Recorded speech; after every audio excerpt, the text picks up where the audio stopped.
Հանուն հոր եւ որդվո եւ հոգվույն սրբո ամեն։ Անկլիո քաղաքներեն մեկում մեջ եկեղեցի մգար, որ աչքարու էր իր հանդուկն ավետարանչությամբ։ Հոգևոր կորձոն երդասարտներ գային, որոնք մեծաբես կսադարեին եկեղեցվո հայդակրին հաջողության։ Երդասարտներու մեջ մեկը գար, որ գմատնանշվեր իր կորձնական հոգևորությամբ ու ծառայությամբ։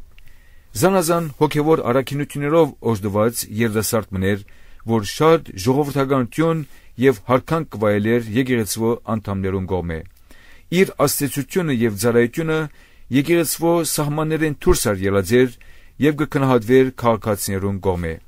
Զինք կներկայացնեն իբրև օրինագելի հոգևորմը, որոնց քիչ կանտիբինգ այս օրերուն։ Բավական ժամանակը իր հոգևորությունը եւ ծառայությունը շարունակեց այս երդասարտը։ Սակայն ժամանակը վերջ սկսավ թողնալ իր բարդականություններու մեջ։ Ֆիզիկական անդրամատրության նշաններ ցույց կտար եւ երբեմն ալ ժողովներեն կբացակայեր։ Իրեն հետ մտերիմ եղողներ կմտահոգվեին իր վիճակով եւ հասկանալու գաշխատեին, թե արդյոք անակսություն ուներ, որ զինք անդրամատիր գներ։ Գսեր թե փամուչներ եւ գզարմանար, որ իր մասին ժխտական գխորեին։ Ժամանակը այնպես շարունակել է յետք, երդասարտին վիճակը վատ տարածավ։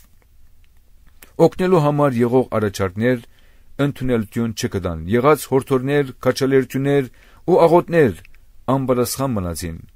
Ամբողջ եկեղեցին սուքի մատնվեցավ։ Իր մով մտահոգվողներու հարցումներեն զերծ մնալու համար երդասարտը եկեղեցի քալի թատրեցավ։ Ժամանակն ետնալ լսվեցավ, որ ան անձնասպան եղած էր։ Ոչ միայն իր եկեղեցին, այլ ամբողջ համայնքը ցնցվեցավ։ Անհավատալի բան եղած էր, որուն համար որևէ բացատրություն չունեին։ Ոստիկանությունը ուզեց լուծել այս քաղաքնիկը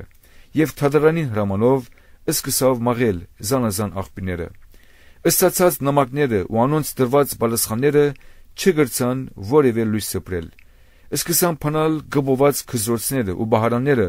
որոնք բազմաթիվ քիրքերով լեցուն էին։ Ինչու այս բահարանները գբոված էին։ Սա գասկած արտնծուց, ու սկսան մեգիկ քննել իր քիրքերը։ Շատ չանցած խնդիրը հասկացվեցավ։ Քիրքերը սիրահարական ու բորնգակրական էին, պորնոգրաֆի։ Այս երդասարտը մոլի եղած էր այդ քիրքերուն, որոնք զինք մեղքի ծովուն անտունտը հասուցին։ Սակայն թուն հաստատուն գեցիր այս բաներու մեջ, զորոնք սորվեցար ու հավատացիր։ Երկրորդ Տիմոթեոս 3:10